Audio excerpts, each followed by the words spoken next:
Naharang sa Calapan Port sa Oriental Mindoro ang mahigit 800 milyong pisong halaga ng shabu.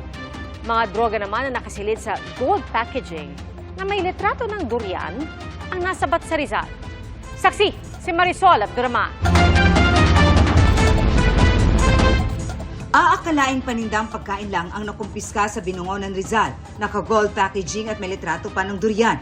Pero nang buksan, shabu pala ang laman. Yun yung ginagamit nilang means eh. So, pwedeng palabasin na pagkain. There are other means kung paano conceal.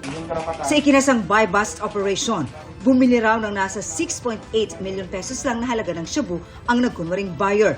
Pero aabot sa 40 kilos o 272 million pesos na halaga ang nakuha niya. Arestado isang suspect na sinusubukan pa namin makuha ang pahayag. Ayon sa PDEA, galing sa Myanmar ang droga. Yan po yung ginagawa nating backtracking ngayon kung paano nailusot sa atin. So most likely, one of the possibilities could be through our seaports, backdoor yan. Sa pampublikong lugar naman sa Cavite nangyari ang isa pang buy-bust operation.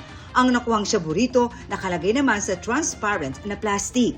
Along this fast food chain sa may parking lot, dealers use other means para makapagbenta eh. So, kaya siguro din nila doon, tingin niya baka safe yung area. Halos 218 million pesos ang halaga ng nakuhang 32 kilos ng shabu. Ang nahuling suspect may warrant of arrest para sa kasong reckless imprudence resulting in damage to property ayon sa PDEA. Are you Chinese? Yes. Okay. Is it true that you're selling drugs? No. So where did the 32 kilos shabu come from? You can check all my bank account. Bagamat magkaiba ng packaging, patuloy ang isinasagawang profiling ng PDEA para matukoy kung iisa lang ang source ng mga shabu na nakuha sa magkahiwalay na operasyon sa Rizal at Cavite. Bisado naman ang umano'y pot session sa Dinulpihan, Bataan kung saan nakumpiska ang mahigit 100,000 pisong halaga ng shabu. 4 ang naaresto.